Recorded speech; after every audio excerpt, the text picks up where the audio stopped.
Welcome to another edition of Politics Done Right. I'm Egberto Willies, your host.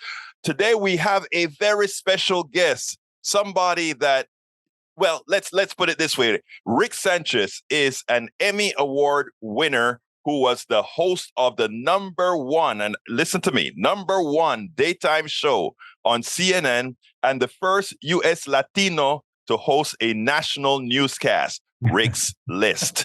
He was canceled for a quote unquote mistake when describing the lack of diversity in the news media. As memes, tweets, and pundits piled on the damage of a few poor chosen sentences, it took only hours before Sanchez's career would come to a scorching halt at CNN. And this was before the cancel culture was in vogue. And before I ask Brother Rick to say anything, I just want to say there are many times these types of changes are blessings. And from all that I saw thereafter, blessing. Rick Sanchez, welcome to Politics Done Right. How are you doing today? That's great, man. I love the way you explained that whole thing. And you're absolutely right. I mean, my mother used to say, un paso para adelante, un pasito para atrás. Exactamente. Un paso para adelante, un pasito, you take a step forward, son, in life, and you may have to take another one back. But you know what? Never plan to go back, not even to gather speed. So yes, sometimes things happen in our lives, and if we handle them properly, they usually make us better. I even say to people when they ask me, I say, if you haven't tripped for a while, if you haven't fallen down, ask somebody to knock your ass down, because I guarantee you it'll make you better. Exactly. Exactly, man. That is the way one should look at all of this. Let me tell you something. I don't want to harp on that issue, but I want to it really upset me then, okay? Because I was a dedicated watcher of your show. In fact, I was one of those reporters that would call in all the time, and every now and then you'd give me a quote, give a quote that I put up on a tweet or something. I really enjoyed you were one of the first to really have a genuinely interactive show. In other words, what we cherish today. So it was great during those times of watching what you were doing, right? My question to you is, it wasn't the days of cancel culture. No. How comes your exit was so fast? Boy, that was a really, there's no question I made a mistake, and there's no question that I was clumsy in what I was trying to say. And for those of you who don't remember, essentially at the time, I was trying to make the point that in cable news and in news in general across the United States. Hell, forget cable news, media in general, movies in America, whatever. There was a lack of diversity. We saw the same people from the same place giving the same opinions all the time, and there was a sense that most of the people came from, the Ivy League set, the, Northeast. They tended to be, Anglo-Europeans. Today there are at least more African-Americans, and that's nice to see.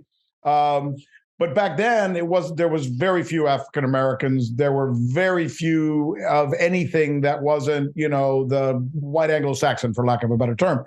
And I was trying to make that point, that it was really important for the media to look beyond itself, because America is not what they were painting. That wasn't what we look like. And that in particular, Latinos, 20% of the population of the United States, should be as represented. Now, at the time I was going through this whole thing at CNN, and some people might remember, where I was doing really, really, really great ratings. In fact, historic ratings. I was told at the time I was reaching ratings they'd never seen before at CNN. And yet every time they had an opportunity to put me in a prime time slot, they would pass on me and give it to somebody else. So to say I was a little pissed off is an understatement. So they caught me at the wrong time, and this guy's doing an interview with me. And when I start talking about diversity, somehow I foolishly started talking about Jon Stewart, who's a great guy, by the way, and a dear friend of mine, and we've talked all the time, and he was great. But at the time I said, I'm kind of angry at Jon right now, because he seems to be constantly harping on me, and why doesn't he harp on others? And then the guest turned it into a conversation about Jon Stewart, and before I knew it, we were talking about Jews versus Latinos, which is a kind of a dumb conversation, and how I got myself there, who knows? And then I started saying that in the news media, Jewish Americans are not underrepresented. which is true, by the way. Right. Just like in Miami politics, Cubans are definitely not, Right. underrepresented. And in different places, you'll find that some people do very well. So, but the way I phrased it made it sound like I was criticizing Jews in general, which I wasn't, but obviously my words were wrong. So I immediately apologized. I said, no. That's not what I'm trying to say. I apologized here. And I did the whole mea culpa, but it was too late. You're right. Talk about canceled within a matter of hours. Yes, I remember. I mean, late night television hosts were lambasting me. The every newspaper in America wrote headlines about this evil guy, and I was like, guys, I just misspoke. I'm sorry, I didn't mean it. But let me interrupt there a bit, Rick, because what the reaction to what you said proved not necessarily how the words were put, but it proved exactly what you're talking about. I know. Because there it is that you said some words that look, I'm not going. No. I know where you're going. In fact, here, let me help you. Yeah. As soon as I was over, most of my really dear, really great Jewish friends, including, the ADL, the Anti-Defamation League, right, where they immediately called me and said, look, we know you. You're not an anti-Semite. Right. You're not anti-Jewish. You just screwed up and said some things you probably shouldn't have said. And then many of them, and my buddies who are Jewish and are in the business, said, God, this is horrible, because the fact that they fired you for saying something about Jews makes it look like Jews control the media. Exactly. Exactly. Like they didn't like what you said, so they got rid of you, and that's what it's making it look like. And I'm saying, but it's not true. That's not what I'm trying to say. And they don't.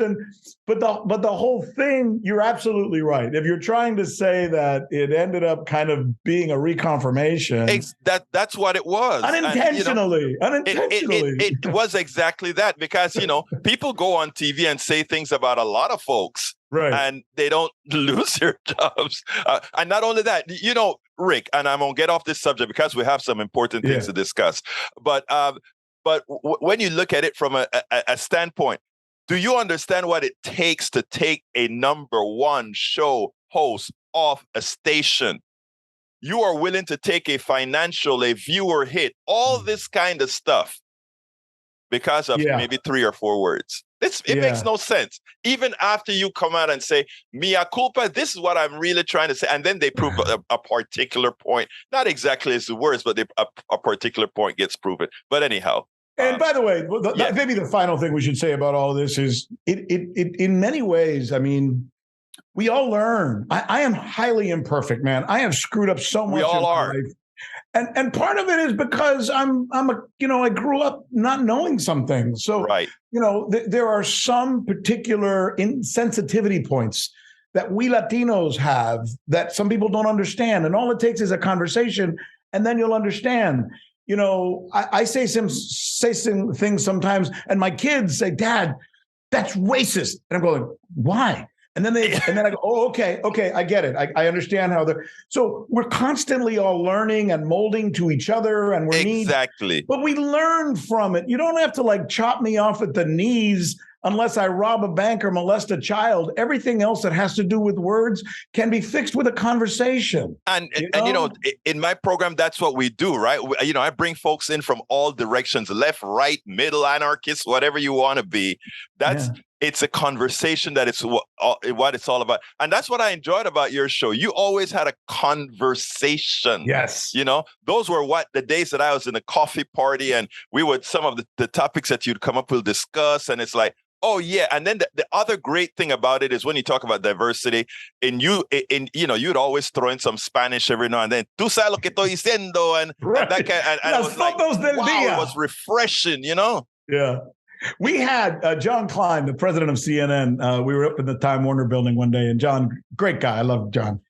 So John Klein calls me into his office and he says, Sanchez, I got to tell you something. I said, what, John? He goes, your show is now the highest rated non-white rated show, you have the highest non-white ratings in the history of CNN since they founded the network. You're getting African Americans, Latino Americans, Asian Americans, young Americans to watch our channel in ways that, frankly, we've just never seen before. Right. And I thought, man, that's pretty cool. That was a special, and it was so easy to let you go. It's amazing.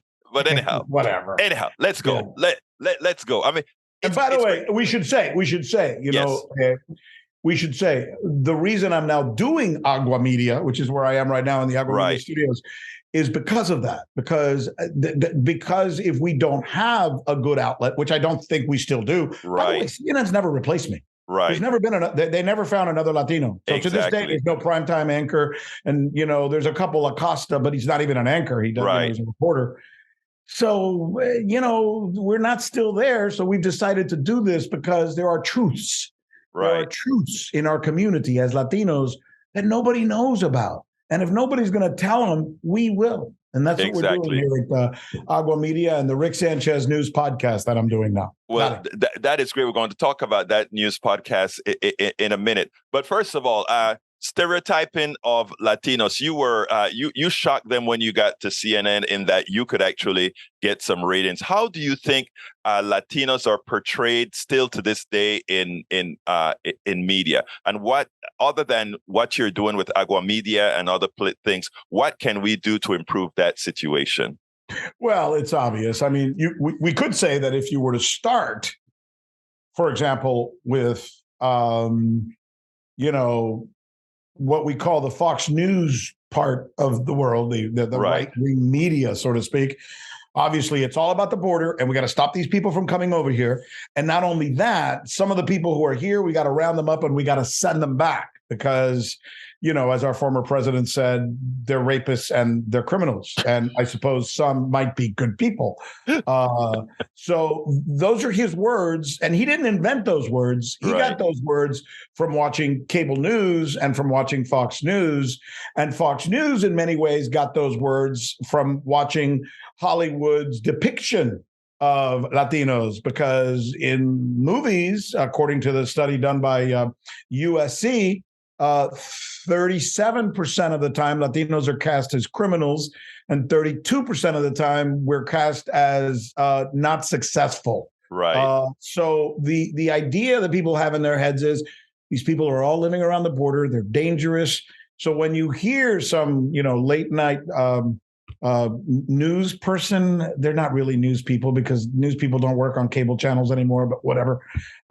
Somebody who got a job reading or giving their opinions on Fox News in prime time says that if we continue to let these people in, your daughter's going to end up raped.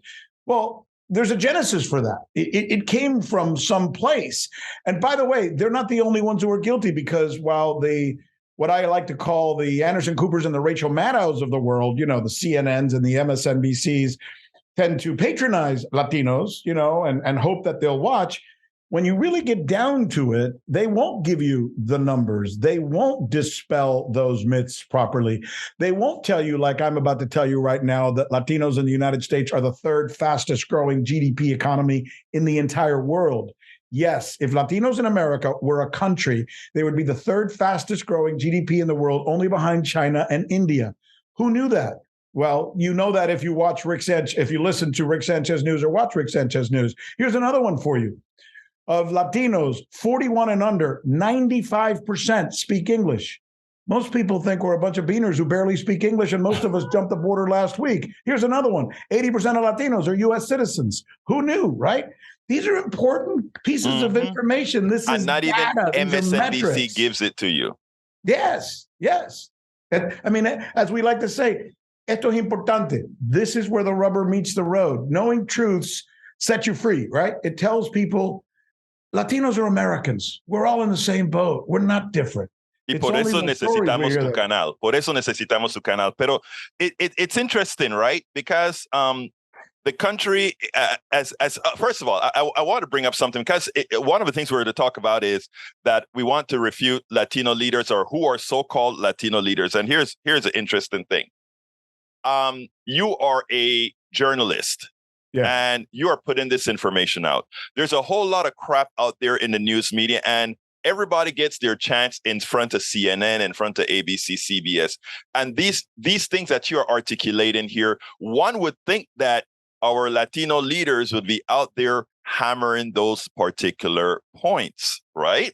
Mm-hmm. A point like we have a recession, I mean, not a recession. We have a slowdown, and some of this slowdown that we have today, they claim it's because they're having problems hiring people, finding people to work. Right. We have a border that is exploding with people who prove they want to work. How did they prove they want to work? Anybody who walks from Panama or from Guatemala or jump over from Cuba to get out to find a way to Mexico to then come into, that person is a worker. Okay. Yeah. Now, if we have this shortage, you would think Latino leaders would be out there saying, hey, these guys, these GOP guys are screwing Americans because by them fighting the border as opposed to a sensible border plan, bring in the workers that we need to save inflation. I don't hear the Democrats putting that sort of message out to positivize los Latinos ahí en el borde. And by the way, it's not only Latinos in la borde, because up in Canada, we have other people coming in from Czechoslovakia, well, not more Czech and Slavic and all these other places coming in. We don't see those sensible messages coming out, Rick. Yeah, the average now, Latino. And again, I put some of that fault on themselves, on Latino leaders, just like I put certain issues on the CBC. And we have leaders that just aren't leaders anymore. Your thoughts on that? Absolutely. The average Latino works 2 jobs. The average Latino goes to church. The average Latino is very family oriented. The average Latino has a tendency to start jobs when they come to the United States. They're more entrepreneurial. There was a recent study that came out that said Latinos right now are starting more small businesses than any cohort in the United States. Latinos are hiring more people than any cohort in the United States. Man, this stuff's important. These metrics are important. This data is important. This can change minds, but nobody's saying any of these things except myself and maybe Gary Acosta and Saul Trujillo and yourself and the Stanford study that's recently done, the new UCLA study that just came out. The research is there. You just got to find it and tell it, but nobody seems interested in doing that because I don't know. I'm going to say something that isn't quite, in a lot of ways, one of the reasons for, in Panama, we get, you don't have a job, you get a cart, you do some raspao and you go out and you sell it, or you make some hojaldas and, you go on the streets and you do these things. It's entrepreneurial, right? Yes. And that spirit, I don't know if a lot of the people in power want to highlight that spirit, because I don't know how much in America we really want a hell of a lot of independent thinkers in reality. And I wonder if a lot of this isn't just folks saying, if we give too much freedom for these new people that are coming over that are very entrepreneurial, it may not look well for the others as these people succeed. Your thoughts? Well, I want to share an anecdote with you. Yeah. I want to share a story with you. Mm-hmm. And this story puts the whole conversation that we're having together and explains it. There's a place in the United States called Dalton, Georgia. Mm-hmm. Dalton, Georgia is the carpet mill manufacturing center of the world. Uh-huh. It is where all the carpets, all the rugs are made commercially that are then sent all over the world. And this started when people started putting in carpet mills after World War II. And the soldiers who came back from World War II, who lived in that area around the Appalachians, took those jobs, worked hard, American know-how, American industrial strength, America, they did what America's famous for, digging in, getting their hands dirty and creating this unbelievable carpet mill industry led by Mohawk, which is the number one industry of, rug manufacturers in the entire world. So now, fast forward to the 1980s and 1990s. Those workers are old. They're retiring. They're dying. They obviously need workers, right? Right. So you think their kids want that job? No. Nope. They don't. Their kids want to go to Atlanta or Charleston or New York or Baltimore or Boston. They don't want to be in, working at the carpet mill. So this industry, this business, the greatest in the entire planet, and from Dalton, Georgia, that part of the mountains in Northeast Georgia, was about to dry up.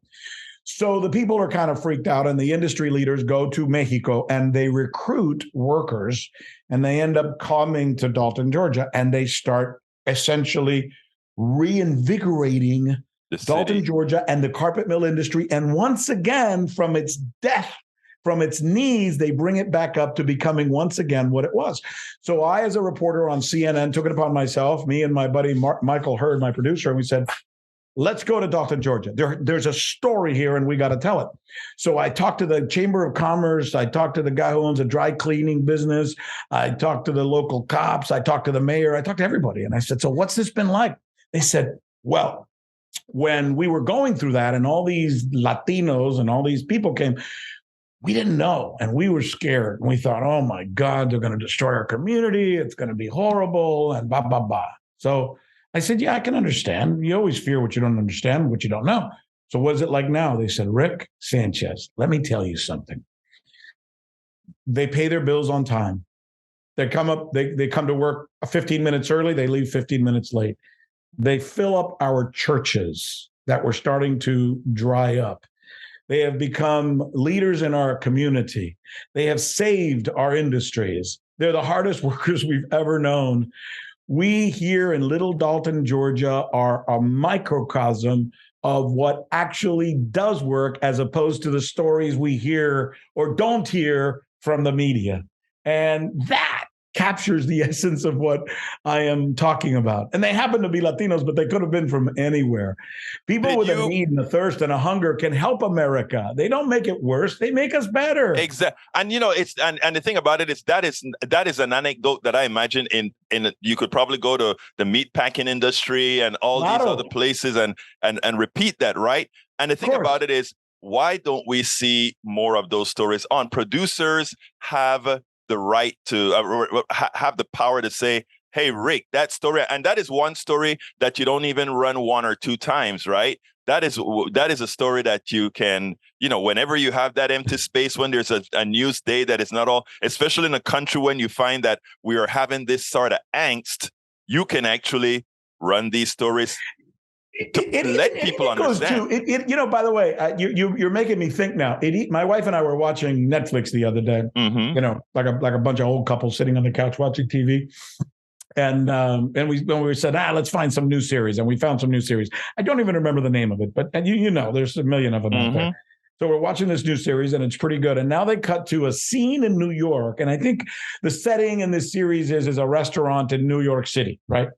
So they cut to in the restaurant. Now they're taking you into the kitchen. We're seeing the maitre d', we're seeing the chef, we're seeing the people working back there. In this series, produced in Hollywood by a bunch of non-Latinos, all the workers in the kitchen in a restaurant in New York were not Latino.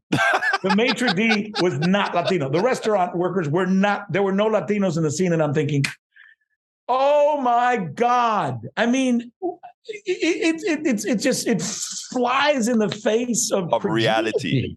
Yes. Yes. I mean, even where we know they couldn't do it without us, they now make a movie and say, well, let's pretend that the people who are the chefs and the workers and the cooks in a restaurant in New York City are all non-Latinos.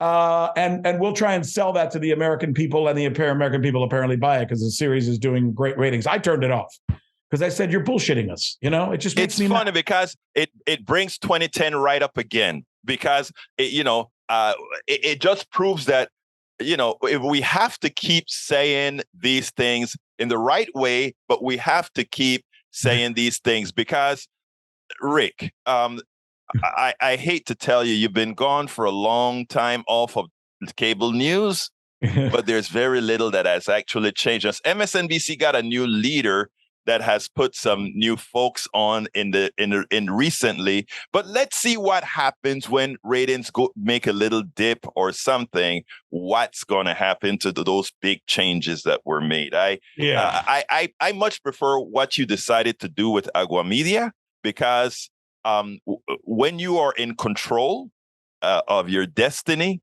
you are in control of your destiny.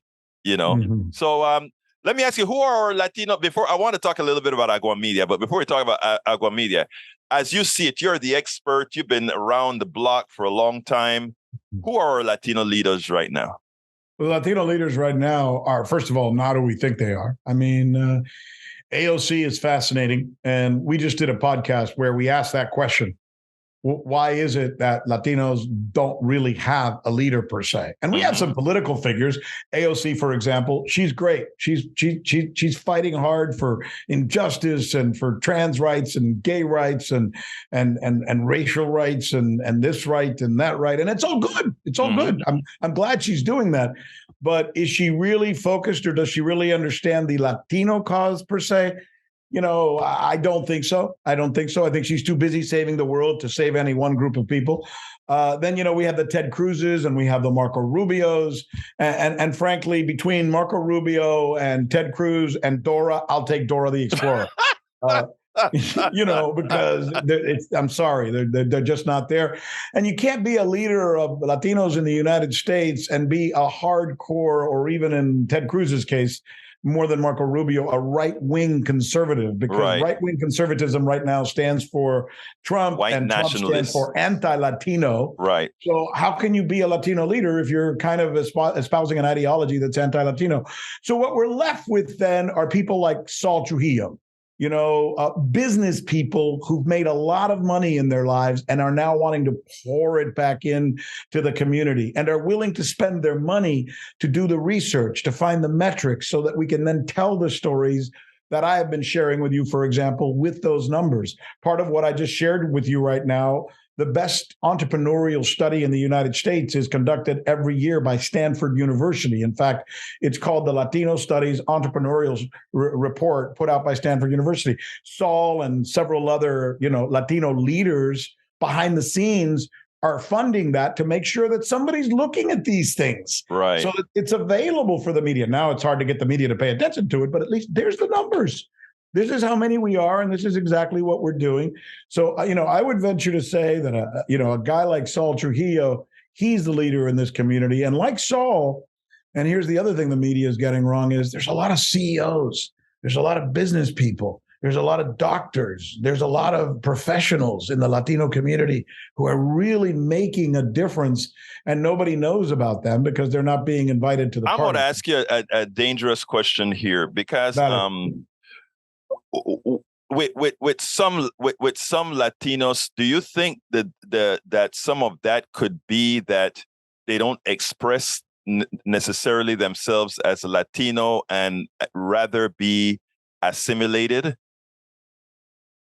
That they don't express themselves as Latinos? As Latinos. In other words, they want to be of the majority culture. In other words, they look at Latino maybe as limiting, as opposed to being a factor that they themselves should embrace, and not, they don't have to elevate it. It's already there. But let it be seen as the elevated that it is. When I talk to a lot of the folks in our industry, people like you, right, and me, who bring other cultures to this great country, right? One of the first things we do, and it takes a while to get over it, but the first thing that we have to get over, the first hurdle that we have to get over, that our buddies and our brothers and our sisters who grew up in the United States as quote unquote Americans, Anglo-Europeans or whatever, they don't have to deal with this. Right. Is the first thing we need to have to do is change ourselves and become white. Right. So when I first got my job as a news presenter or as a journalist, I remember I spent the first 5 years of my life trying to sound like a white reporter. Right. Not sounding like Rick Sanchez, who has a soul and a spirit and a Latinism, whatever the hell, or I come from, the barrio, and all of those things are great because they make me a unique American. That's really an important part of the melting pot. So whether you're an Asian American or an African American or whatever kind of, American you are, the first thing you should eventually fight through is melting who you are into your message and your ability to speak as an American communicator. And man, you're right. We go through this thing where we think we have to, I call it whitening ourselves up. Right. And it's totally unnecessary because that's what makes us special. And, I run through that a lot. And, it's amazing. I've been kind of going on to TikTok a whole lot and watching a whole lot of Latinos starting to say these kinds of things. No, we all bring something to the table. Lo que queremos es una ensalada. We want a Exactly. salad. We don't want to just melt everything into, actually, because you really aren't melting everything into one. You're converting everything into one, right? So there's no real melting pot. There's an ensalada. I mean, I love, I'm from a culture in Panama where we have many subcultures, and I love them all, right? When by the way, I went out to Cuba which is what makes Panama great. By the way, Cuba's kind of that way too. Yes, we're as African as all hell. I mean, we are as European as all hell. We got the Cuban dude with the freckles and the red hair, and then we got the guy who's very dark, from Congo or whatever. It's a complete mix, and that's great. I was in Cuba about 5 years ago. The best, I mean, we took the whole family. We went like 3 families together, and we just had a ball in Havana, So, I mean, it is like great. So, I mean, I like what you have to say, and I'm so happy that you have Agua Media, where you actually are going to allow that expression. So tell us a little bit about Agua Media. Well, Saul and I got together. We recently had been really lucky in that my friends here in South Florida and myself started a company. It's called Cano Health. And we built it because they're great doctors. And I know a little bit about branding and marketing and messaging because this is all I've done all my life.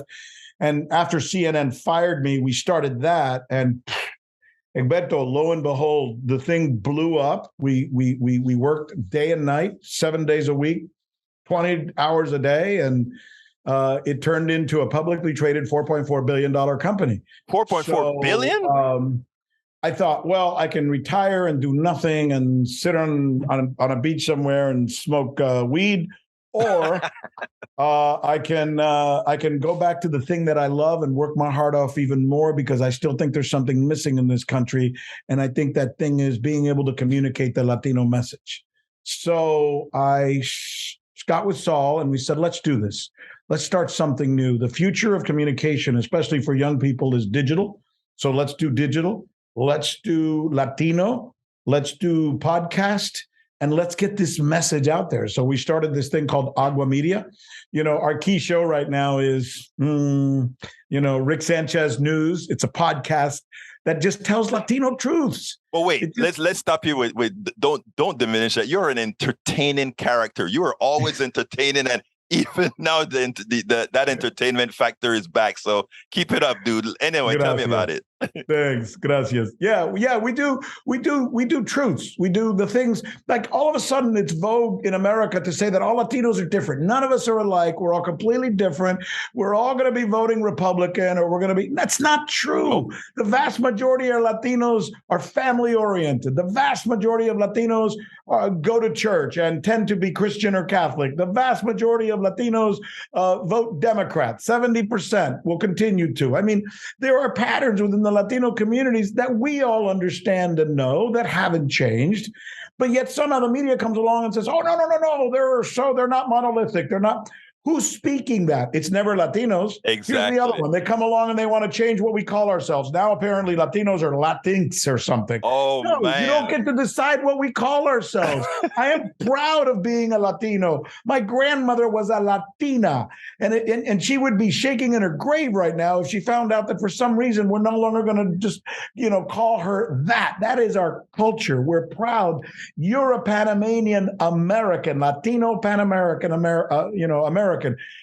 I mean, you could come down the ladder of abstractions in describing people for who they are: Cuban American, Mexican American, Afro-Cuban American. But you can't just throw in a number or a color at someone and say that that's who they are. We're more than a color. So I could go on and on. There's so many things that we discuss and know amongst ourselves, but most Americans don't. And that's why we're telling these Latino truths here on the Rick Sanchez News podcast. So let me hear it. Agua Media starts with your podcast, and your podcast is going to be I imagine that you already got it on Spotify and all that good stuff. It's all there. Yeah. And what else are you going to add to? What else are you going to add? You told me earlier you're going to have some video and etc. Oh, claro. Yeah, we're already on YouTube. And then, by the way, we have another show that is fantastic. It's Kathy Fernandez, Spiritual Reality. I met Kathy about 3 months ago, and we started talking. And she said, one of the things that Latinos are very spiritual. Latinos we believe in things. We believe in fate. We believe in miracles. We are moved by things. And Kathy and I were talking, and I said, well, let's do a podcast about these things, these spiritual things that Latinos, that we all need to once in a while hear, that make us better, that make us able to cope with things, and that give us the faith and the hope to get through our lives. So Kathy has put together a show. It's a podcast called Kathy Fernandez Spiritual Healing.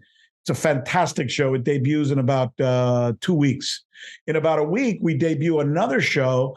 This is Mario Gongora, un Mexicano, fantastic guy, The Mexicans are just got this spirit of creativity. Oh, yeah. Sometimes I feel like I'm more Mexican than anything else, because how can you live in the United States and not feel that energy? So Mario's putting something called This Really Happened. And This Really Happened is essentially everybody, I don't know about you, Egberto, but we all have moments in our lives that happen that were weird. It was like, if I tell people this, they're going to laugh at me and think I'm crazy. But I really was at church one day and I asked God for something. And then suddenly on the way out, a door opened. And I said, who opened that door? And I felt that, and I'm getting goosebumps saying it right now. As Latinos, we all have things that happen in our lives that are bigger than ourselves, and we can't explain them. So this is a podcast about those moments, about those unexplainable things that happen in all of our lives. And what we do is we interview people who've experienced those things, and then we tell it in the podcast. And I think it's cool. So those are the next two big hits we're doing. It's funny that you said that, because I'm on my 5th book, and I have one called now, Tribulations of an Afro-Latino Caribbean Man. Racism Didn't Stop My Smile, Hope, or Journey Forward. And it is a collection of all those stories that you just told, all the different things that I've had to go through, from corporate America right into small business person and the works. And I love those people like to hear stories because it's real, right? Yes. It's not something made up by some Hollywood producer. I think that's why podcasts are doing so well. That's why Agua Media, I learned about it recently, and I said that's why it's going to do well, because the landscape is changing. We are certainly now taking the power away from that centralized person who dictates where news is going to be, or dictates how one is supposed to be educated. Right? That's absolutely right. And it's owning it. No, you don't get to own it. We own it. And when I saw this stuff from you, I'm like, Rick, man, I get, I actually, I wanted to make sure that, as I got this report, I said, hey, I wrote to your guy and said, tell Rick, I want this stuff both on Pacifica Network and elsewhere. Talk about this, because I really loved seeing it, and really when I saw Agua Media and this, there we go, absolutely so, man. So let's you know what, I'm gonna have my people call your people, as they like to say, because it would be great if we can share some of this and maybe get you on to talk about one of the topics that I think you're absolutely hot on too. So let's do it. Absolutely. But look, let me first say, the last question I always ask everybody is, what would you have liked me to ask you that I didn't? Oh, wow. What would I have liked for you to ask me that you did not ask me? I think you should ask me what I took from being brought down, humiliated, fired, being at the depths of sorrow, as they say, when I lost my gig at CNN, and what I learned from the comeback. So give me the answer. Because I just asked it. I just asked it in your voice. Here's what I learned. I learned that we all have skills. Some of them are God-given, and others are those that we conditionally assume after we choose our way in the world.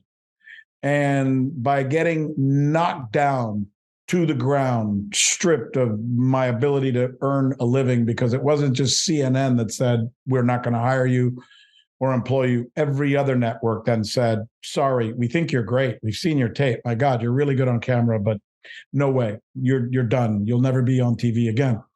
And after going in the closet and crying in a way that my family wouldn't see me because I was embarrassed to see them and me in that position, one of the things I realized was that I needed to remake myself.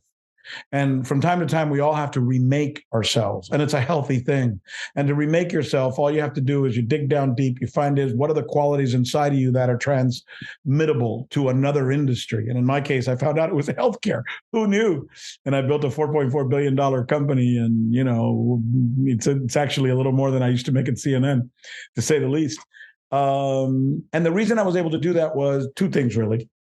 What are the skill sets that we all have that we're never actually asked to use because we're comfortable where we are? Mm-hmm. So it's being thrown that level of discomfort that brings it out in us, and which makes us stretch ourselves to become someone else, someone perhaps even bigger than what we used to be. And that was the experience that I had when I found out, okay, I've never done radio per se, but now iHeart's going to give me a gig doing local radio. I'll do it. I've never taught school, but I'm going to go and find a teaching job so I can make extra income.